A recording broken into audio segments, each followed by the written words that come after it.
I am a big believer that our pain does have purpose. And much of my life, I've had different struggles and sufferings, and it just seems to be, my archetypal imprint that whatever I suffer in, I then see it and want to change the experience for others. Hi, I'm Xian Xiao. And I'm Sammy Winemaker. We talk about ways to put the human back at the center of care. The Waiting Room Revolution starts right now. Welcome back to the Waiting Room Revolution. Today we are excited to have Renee Moor on our show. She is the founder and executive director of Journey Home Support, and she is a trained psychotherapist and also a death doula, and is local in Hamilton, where Sammy and I both work, and knows a lot of the same people. So welcome to the podcast, Renee. Thank you. I'm excited to be here and share our story. I was just saying before we pressed record that Renee's name has been floating around as this incredible resource, this person of interest that we should meet. So here she is on video with us. So thanks for being here. Thank you. I mean, before we get into Journey Home Support, which is an organization that you founded and work with lots of community partners, maybe we can talk a little bit about what your work was before you became a death doula. So my first career, I was a behavior therapist for children with autism. So I was doing that for about 20 years, and then I had my own family and twists and turns of life. I started really being pulled more into the Eastern philosophies and yoga, meditation, and then I enrolled in Buddhism psychotherapy. And so I transitioned from a behavior therapist to a meditation teacher, as well as having a practice in Dundas as a Buddhist psychotherapist. That's so cool. I'm thinking to myself, I want to do that. Yeah. It's really beautiful because it was, as a behavior therapist, you're very rooted in the human, in the antecedents, behavior, consequences, and how that shapes us. And then you dive into more of the Eastern philosophies, and it talks, a little bit more of the Carl Jung of our archetypes and our imprints, and then blending those together to begin to heal in our wholeness and unravel what we sort of being programmed, and how we can live a life in alignment to our truths. On your website, We'll want some of that. yeah. On your website, you talk a little bit about some of the losses that you faced, particularly with your father and then of your husband, that really led you down to blend that with palliative and end-of-life care. So with your permission, are you able to talk a little bit about what that experience was like? Maybe starting with your father? Yeah. So my dad was, I call him, he was a man's man, and he had retired, and he had started working at a Christmas tree farm, and he had a lot of back pain. And we just thought it was due to, physically working after years of being in an office. And as you would know, pancreatic cancer is that slow, silent killer. And so by the time it became so excruciating, painful, it was then he was diagnosed with terminal pancreatic cancer. And so he had 6 months to live. And, Is that what they told you, or is that what it ended up being? No, that's what they told us. Okay. So we had a really hard conversation with his oncologist that at the time, of course, it was I say unpreferred, very uncomfortable and painful, and probably even evoked some anger that how could it be 6 months? But what she did tell us to do is, well, one, she said, you could come for radiation and that would shrink it to, avoid some of the pain, but not necessarily prolong life. Or you could go home and have a really beautiful summer with your family. And so he went to go for one treatment. The drive was too painful. We lived in the country. So, you know what? We had a really beautiful summer with him. And he, there's that saying, is how you live is how you die. And he lived for his family, and he made those last 6 months all about us. We had early birthday celebrations, anniversaries, and it's one of my favorite summers because we just slowed down and spent it together. And one of his final wishes was to die at home. And I have two sisters and a mom. And, I would say that we're intelligent, strong women. And we thought we'd be able to facilitate a home death. But when that time came and it was that like quick turn of decline of his health, we didn't know how to facilitate his home death, manage his pain. And so he ended up going into hospice, and he was, that man, that angry came out. Um, and so we weren't able to give him the death he wanted, though he gave us a really beautiful dying experience. So I know for my mom, she carried a lot of guilt, probably about 3 years of like the guilt and the grief all snowballing into one. So at that point afterwards, and a lot of reflection, because, as a Buddhist therapist, I was contemplating, I thought it's something that I would like to go into, because every child should experience their death, their parents' death, the way we did, just beautiful, full of love, all the sorrow, the laughter, the tears. Um, but then what was that education piece we were missing, that we weren't able to facilitate that home death? And so I started to look into different courses and avenues. And then that's when my husband died by suicide. So all of those plans of schooling kind of went to a halt because I was just then in the undertow of grief. I had two children. I have two children. So really being able to navigate their loss as well. And, I lost my bearings. I would say I didn't do it well, but I was always so thankful that I had my Buddhism psychotherapy to ground me and to remind me that life isn't permanent. And that's when it became, I was drawn into, because we are in such a death phobic world and we push away death and we want to avoid it and resist it, we're also missing the real beauty of the impermanence of life. And I was seeing that in my private practice, that we get so caught up in the, he said, she says, the small things, when we really need to take that bird's eye view and see the beauty that life has to offer. So I then became a death doula. Mhm. Yeah. Thank you. And yeah, Thank you for sharing that really, you know, personal and um, uh, part of your story with us. And there were lots of interesting things that you said about, dying versus the death experience, and the two journeys are not the same thing. And the zooming out to get the big picture. And also I was listening for the undertones of how knowing who your dad was and who you were and all your family, of what was important, and bringing that forward as at the centerpiece of that experience was what was the difference between having a beautiful summer and one that was just sort of um, feeling overwhelming. yes, Yeah, that's a lot of the stuff that we're trying to do with the revolution, the waiting room absolutely. revolution. Yeah. Yeah.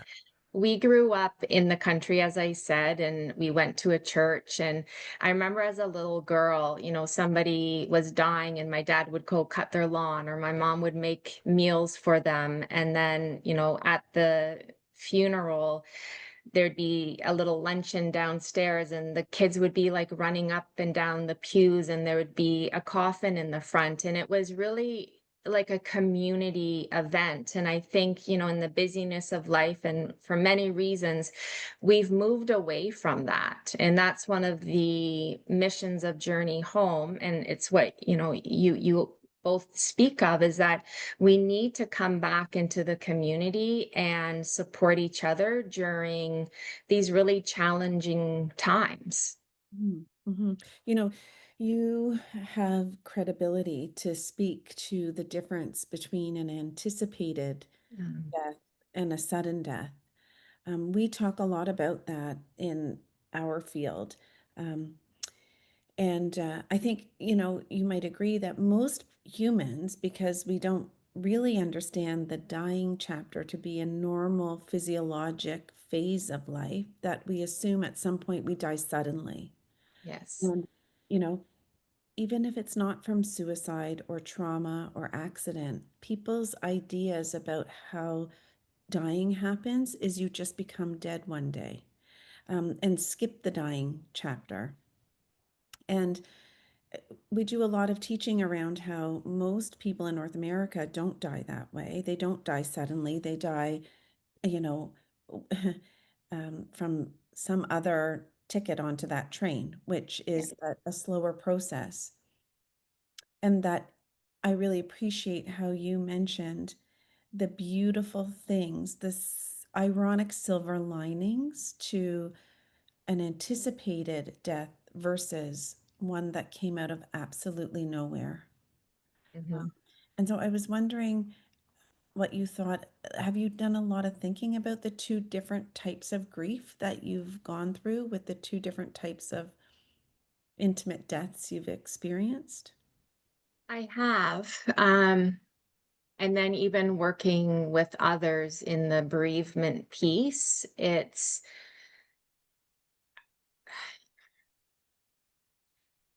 hard to say because one was my father and then one was my husband. And I know for my husband, I think I was just so focused on my children. Mhm.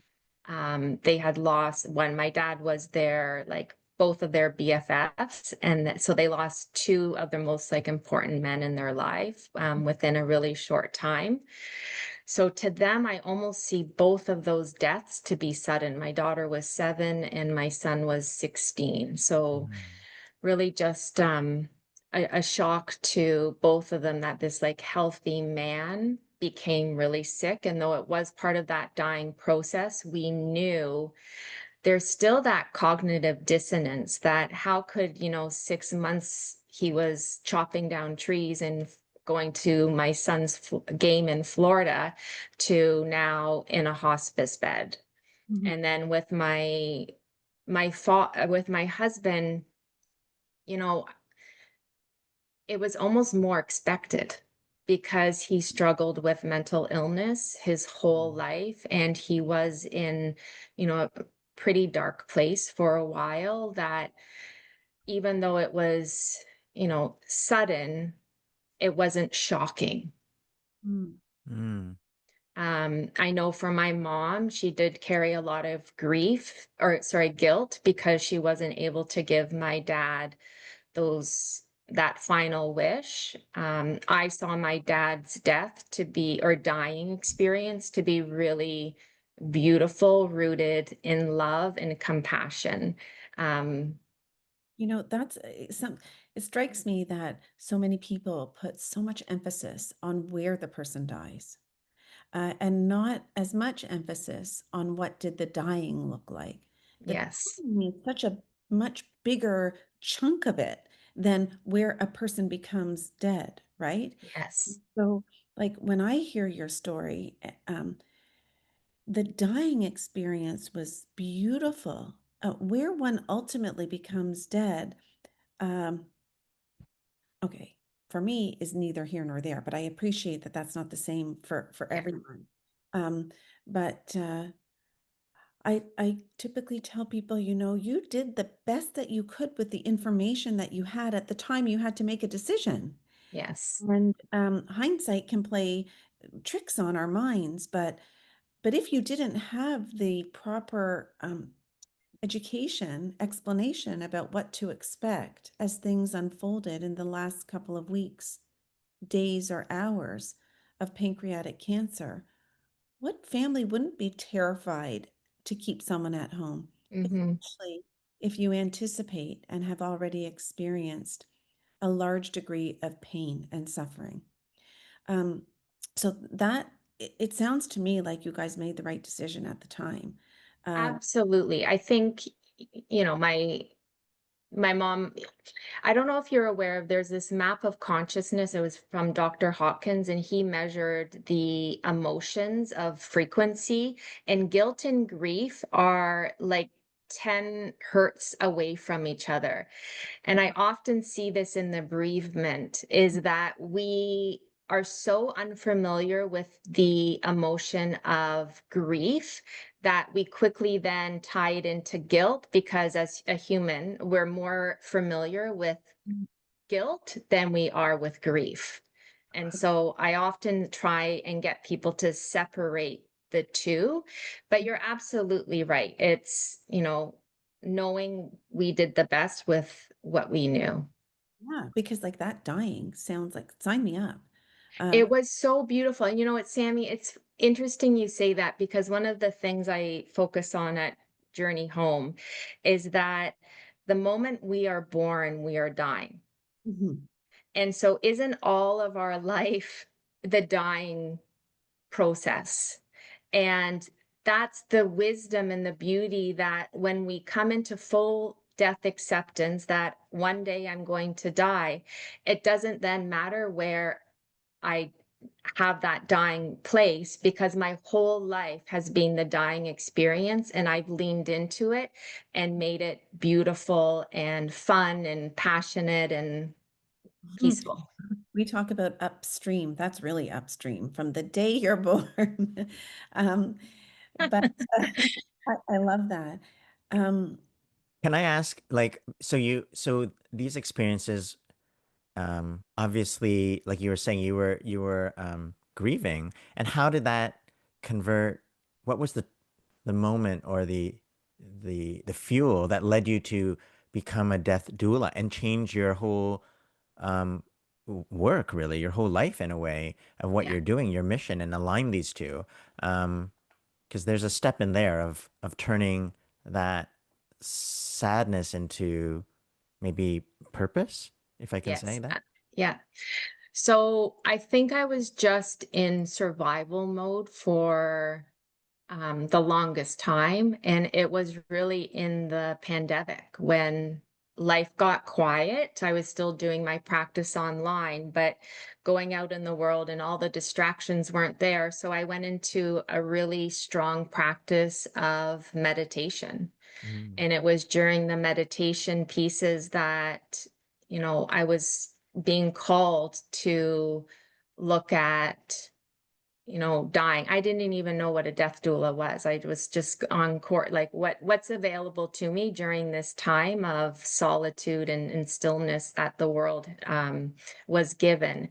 And so that's what led me. I am a big believer that our pain does have purpose. And much of my life, I've had different struggles and sufferings, and it just seems to be my archetypal imprint that whatever I suffer in, I then see it and want to change the experience for others. So I was born with an extreme learning disability, and I wasn't able to speak for 7 years of my life.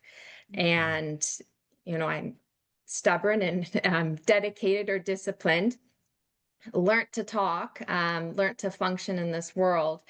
And then that's what led me to become a behavior therapist and teach children with autism to speak. And, there's so many different patterns in my whole life that has led me to this. So I think my experiences of my dad and my husband, you know, had its purpose.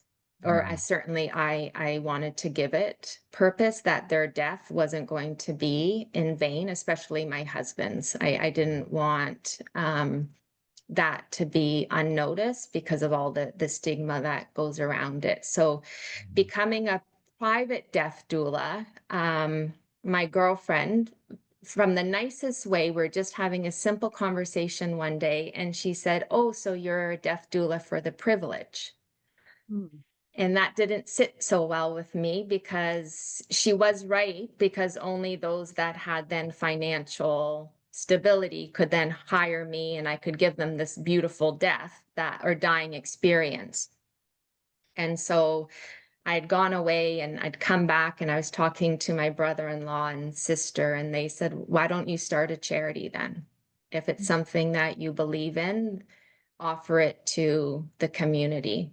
And so that's how Journey Home was born, out of all of the experience, that I believe everyone has a right to a dignified dying experience in our Amazing. communities. Amazing. Mhm. And what are the kinds of services that people typically come to you for?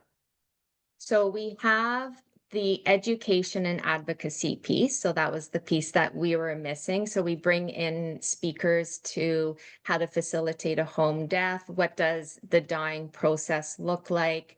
Natural burials versus cremation. So everything really in the death and dying world. And then we also do a peace of mind planner. We do 1 hour workshops as well as 4 week projects. And it's a book I created because in a sudden death, nothing was spoken about. So I didn't know where all these logistical pieces were. I didn't know what my husband wanted.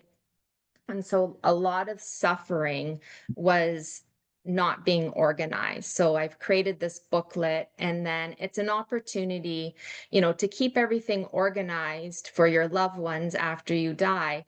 But it allows us to start having these conversations of what are all the options and what aligns with you, and start making the plan so then your family knows, what does a dignified dying experience look like for you? Do you want to be cremated? Do you want to be burial? So we have that, and then we also have partnered with Margaret's Place Hospice, and we do monthly community chats. Mhm. So we had like a bingo game. We're having one, what is hospice, what is death doula, around. Then we also have our death doula support. So we have a team of volunteer death doulas that go out into the community and offer non-medical support. So that could look emotional, mental, spiritual, life death reflections, making legacy plans. We host living funerals. Just supporting the family and the person dying and whatever they need. And also sort of, I don't want to use the word suggesting, but being able to paint a different picture. And then from our doulas, we supported scholarships. So then we have a doula that is fluent in Portuguese, ASL, Spanish, Ukraine, and Tagalog. Um, so we're able to support the diversity of our community. And then we're just launching our capital campaign for a MAID sanctuary. So Mm. that will be Ontario's first sanctuary where people can come and receive medical assisted in dying. Mm. We're so, wow, you've really come a long way and so much to offer the community. And I really appreciate how you've thought beyond the people that can afford a particular service, and you're doing your best to offer all sorts of things that anyone can access, even if they don't live in your area or have the money, that's not a complete barrier. No, Yeah. yeah. One of the questions I had is, oftentimes the step, by the time, I guess I'm just thinking one of the challenges that people face is, there's the biological parts of understanding the health system part, but then there's the emotional part of it. And I think that's where many families and people struggle, maybe even clinicians struggle with managing. And I'm so curious when you are doing, your consultations, how do you introduce and talk about the elephant in the room and the this idea do you of hope but planning, which is really our sort of how Yeah. we position it. But I'm just curious, what are the things you say to wrestle, because it is all even if people are aware cognitively, emotionally, it's a very difficult thing to unravel. Sian is so Um, yeah. supportive. Sian, do you realize you're asking a lot of people this question? It's because Yes, it's on my mind. Yeah, for sure. so Sian's dealing with something on a personal, in his personal world, where this is a challenge. So I'm getting to hear everyone's answer. So our doulas are trained to go and listen, right? We do a lot in our certification. Most of it is spent in the practice of what is compassionate listening and getting ourself out of the way. And so, going in and connecting with the family, it's listening to see where they're at and what languages they're comfortable using. And so then we begin to mirror their words. Some people like to use loss. Some people are okay with the word death and dying. Some it's end of life. And so being able to communicate where they're comfortable. And then for us, it's really pulling apart. I call it like the messy ball of yarn. It's asking them the whys, right? Like, where is the fear? Why is there fear? What would you like? And that's where the booklet does come in, because it gives people a safe, concrete tool to use instead of just having this open space dialogue. Instead of looking at our doulas in the eye, having these uncomfortable conversations, they can look down at the paper.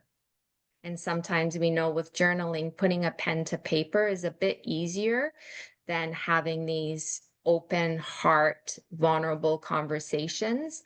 And then I usually do find within 2 or 3 visits, we're able to open up and talk about that elephant in the room and get more into like the nitty gritty of what needs to then happen and what services need to be involved and where are we headed. Mm-hmm. What about what's going on with your journey home would you like to expand on for people who are listening? And can I mention one thing to our listeners before we hear about what's the grooviest thing you want to tell us about? I wanted to make sure that the listeners understand that not everyone with cancer dies with pain, and not everyone who has pancreatic cancer will experience pain. It's very much an individual experience. I've seen lots of people who have pancreatic cancer that didn't even know they had it, and they die with no pain. And I've seen other people with pancreatic cancer that have pain. So it's not a guarantee for those who are listening that if someone you love gets pancreatic cancer, that they are going to have a painful, physically painful dying experience. And I also wanted to mention that if people do have pain, it doesn't necessarily crescendo and worsen just because the person is declining. That if it is present, often it can be controlled while the person continues to decline and die. So, but that's not everyone's situation. But just in case, I always like to give those caveats. I love that you give that because every experience is so individual. Well, most Yeah. people Yeah. anticipate pain when they hear someone's dying. Yeah. The word Mhm. dying for them is a painful word. And how could someone die without pain? Because we think of murder and we think of trauma and we think of all of these horrible things, and we just aren't taught about it. So pain's on everyone's mind, as you know, Renee, as much as I do. And it's often drives people's decisions about what they think they want in the future, unless we're able to correct fake news, because if you think that dying and your death is going to be painful and you don't even know what you're going to die or your death will come from, you're going to make choices potentially as a well person with news that's not completely accurate.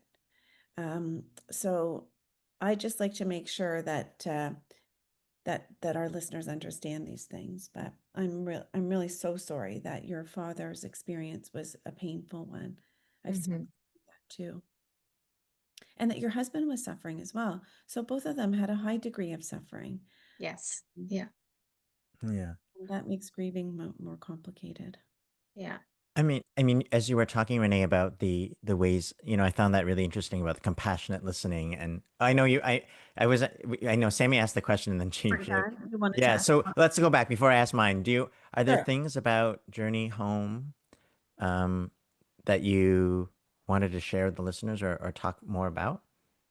Um, so one of the challenges that we have is that we are, a baby charity. We're a year old in our charitable status, and people are confused. One, why would I want to open a charity for, talk about death and dying?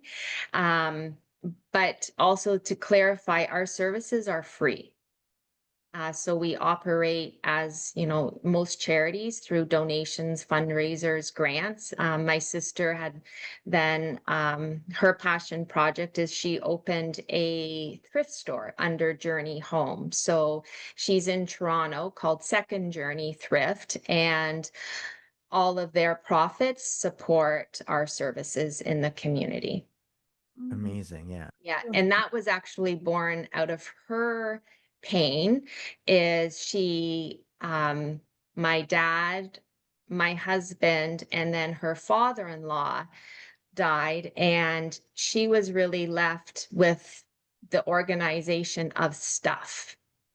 And stuff has meaning, right? Clothing, Mhm. both of the fathers collected, they were tradesmen, and what do you do with all of this stuff? Because it meant something to them. And so you can only keep certain amount of things. You can give things away, and then it's the donation piece. And you want to donate somewhere that you feel good about. So that's Mhm. why she thought of opening a thrift store I to mean, for support us. It's amazing. I mean, part of I think is interesting. I mean, you're talking about your personal story, but for our listeners some of whom are doulas, but many of whom are in, communities and are champions in their local communities. Um, you're an example of how you took um, your passion and activated a community and brought people together. So what were some of the strategies that worked to build your partnerships? Because you're not doing this alone. You have other doulas, but you have clinicians and other people on your board. How did you um, build this community, or did you already uh, was this already in place from your prior work? No, it's been, I'm not going to lie, it's been a tough 2 years. My expertise is not running a charity, though I've worked in children's centers, very different. So it's really been a lot of um, growing pains. And what I have found, though, is you just have to ask. Mhm.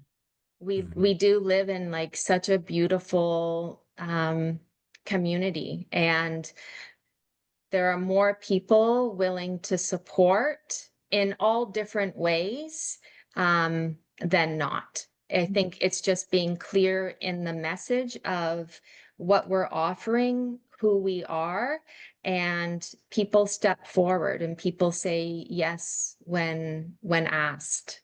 Mhm. Mm. Yeah.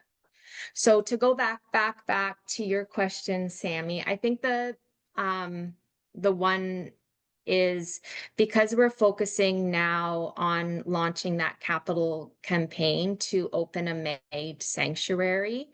I say that we're MAID positive. But all of our other services you can access if you're not going through the MAID route. What we focus on is person-centered end of life experiences. So whatever that means for the person coming to us, we just want to be able to have a safe space to explore and guide and navigate that for them. So your medical assistance in dying, that's MAID, for Yes. the listeners, sanctuary. Did you want to tell us more about that? So that was really the vision I had about 3 years ago, while I was planning Journey Home, is that I was starting to see that people didn't have, if they were choosing medical assisted in dying and they weren't comfortable in their home setting, because not all facilitations host MAID, that there was no really place for somewhere for people to go. And, maybe being in the country, I love nature. I'm so connected to nature. That I thought, how beautiful would it be if you would be able to receive MAID in a garden? Mm. um, asking people what is a perfect death. So many of them say they want to hear birds chirping or water running. So why not have a water feature? Mm. And so we know that when people are assessed and approved for MAID, they're given a provision date. And so if they choose, they would reserve a space at the MAID sanctuary, and their families could come for, a few hours before, have a little ceremony, maybe have a goodbye party, Mhm. and then the provision would be had. But then also having that space where families aren't rushed, that they could stay, they could, have a grief circle, they could walk the land and just be with the process of the dying, the death, and grief. Mhm. I, Mhm. I mean, you said grief a couple times, and it was something that I wanted to ask from before is, it seems like one of the things that you're helping people to navigate is grief, in this whole journey. And I'm curious about your background as a psychotherapist, and what are the kinds of things that you share or teach or coach um, the people you work with of how to manage that grief uh, in real time, right? It's anticipatory grief while the patient is still here, and it could be, bereavement, I guess, if after they've gone. But I get the sense you're working on both sides of that. Um, but I'm just curious of some of the philosophies and things that you share, particularly with, from your unique perspective. First one that I think we get confused on is that grief is an emotion. Mm. Just like anger, just like joy, compassion, shame. And we can only hold an emotion 90 seconds in our body. And so, if we know that grief is an emotion and I just need to be with it, I can become familiar with what grief feels like, then I have an opportunity to transcend it or descend it. And so my practice is, let's just be with the emotion of grief, befriend it, so then we can begin to ascend it to have purpose. We're not avoiding it, we're not resisting it, we're accepting it. And then what we do at Journey Home is we want people to understand that grief is the emotion, that inward sensation that is uncomfortable if we're not familiar with it, and to then have the power to outwardly express it, which is called mourning. And so that's what we offer at Journey Home, is different modalities to mourn. So we do that a lot through breath work, sound baths, art therapy. So our traditional bereavement services aren't necessarily talk therapy or group settings. It's more of going within your own self to experience, what does that grief feel like, and what would give you meaning to mourn it. It's interesting because you know what? In all the years that I've been working, I don't think that I've been in a ton of discussions about mourning, really. It's really, we talk about grief and we talk about bereavement, but here comes mourning. That makes Hmm. such sense, like when you talk about it. So does that mean that people can mourn while they're experiencing the emotion of grief before the person dies? Yes. Be mourning before it's like anticipatory mourning or Yeah, well, and it's, how are we mourning that person? Witnessing with mourning my dad was spending the summer with him, being slow, being intentional. Because I think most people think about mourning is you put your black outfit on, your black lace bonnet, your black dress, and you walk around and you don't smile. You're not supposed to do anything, after a person dies. I Yeah. think people equate that image with mourning, um, and not that process happening before a person dies. And I think we call it anticipatory grief, but what you're saying is grief is an emotion. It's really anticipatory mourning you're going through. Yes. And, for me, again, like going back to, I do a lot of self-reflection and life reflection of there's something about, wearing black, or if you look back into history, is that people would put a wreath on their door, and that means that they're in mourning. And so people are a bit slower with more compassion to that. Right now in our Western world, we're just so fast paced. You get 3 days to mourn. Mhm. You wouldn't even Wh- know someone's mourning. No, You don't have where the label. yeah, unless, and so that's where, yes, you don't have to go out and wear black, but there's something really beneficial that I think we're missing when it comes to let's, let's, tell people that we are mourning, that we lost someone, because then it allows us to outwardly express that. And, I don't know, maybe we need to start wearing colored bracelets that The Yeah.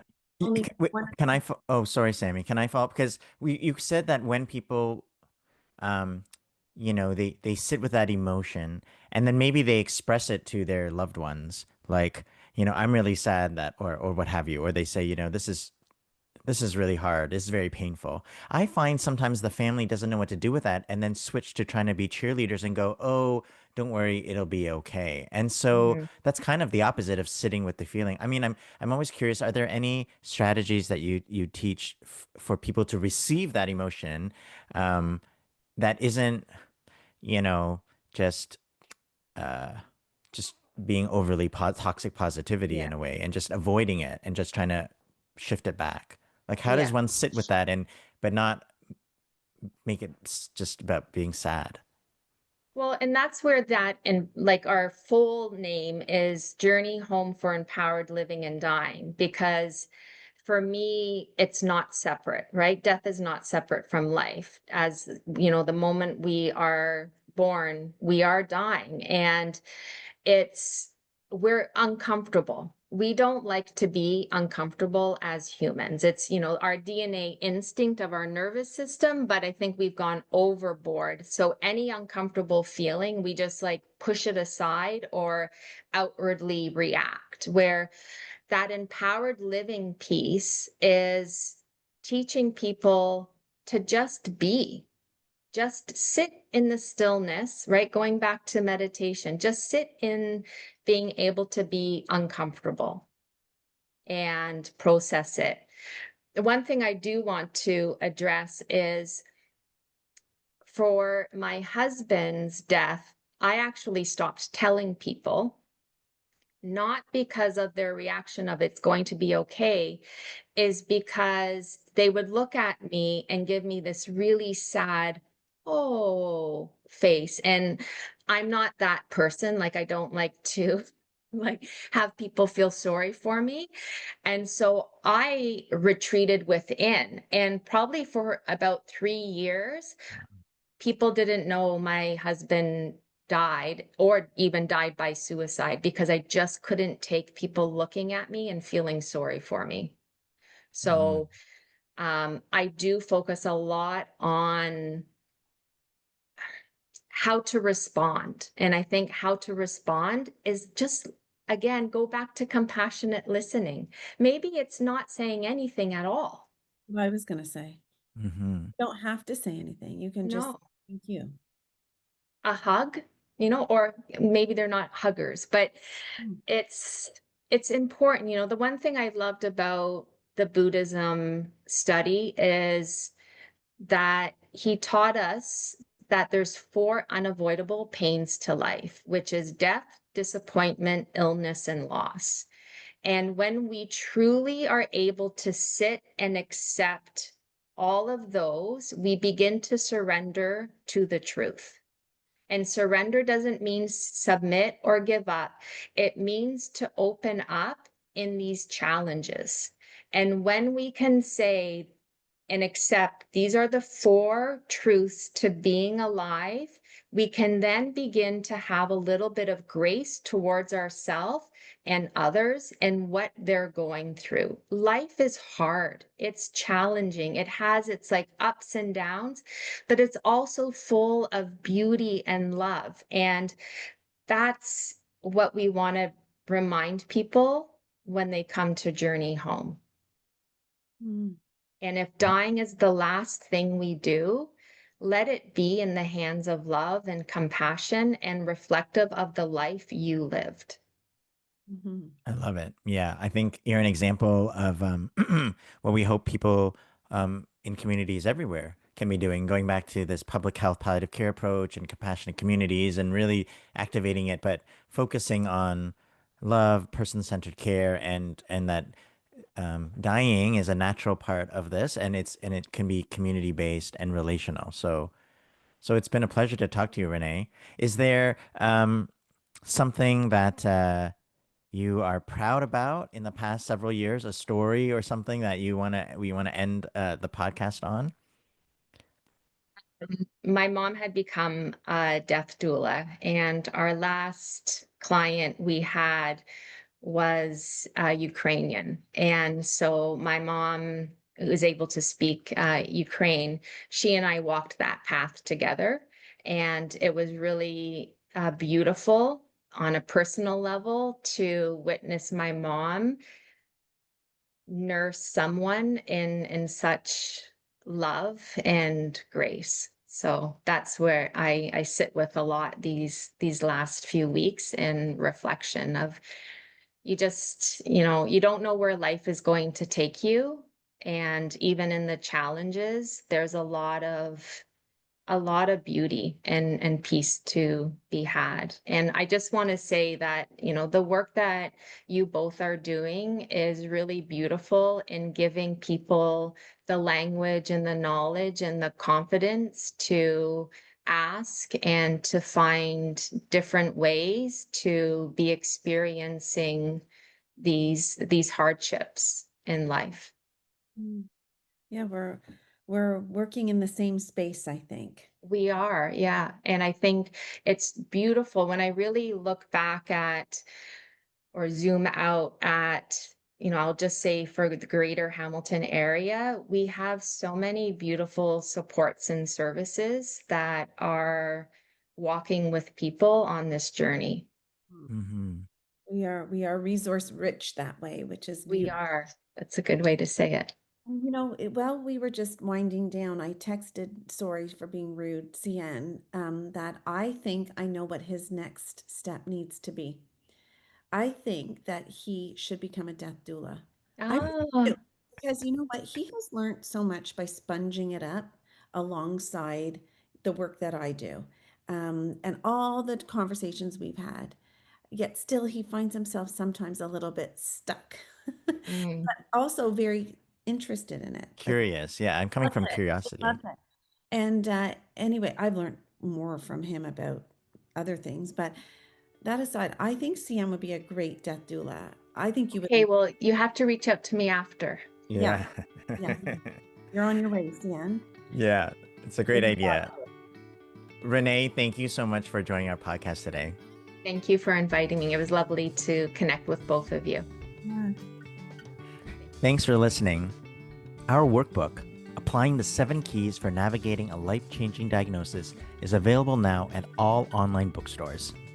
Visit our website for more details and to access our free resources, event listings, and learn all about our movement. The best way to keep up with us and our work is to join our newsletter list, or better yet, become an ambassador. This episode was produced by Maggie Sivak, myself, Kayla McMillan, Shilpa Jyothi Kumar, Bethany Bachanfuso, and Kathleen Bartlett. Our theme music is Maypole by Ketsa.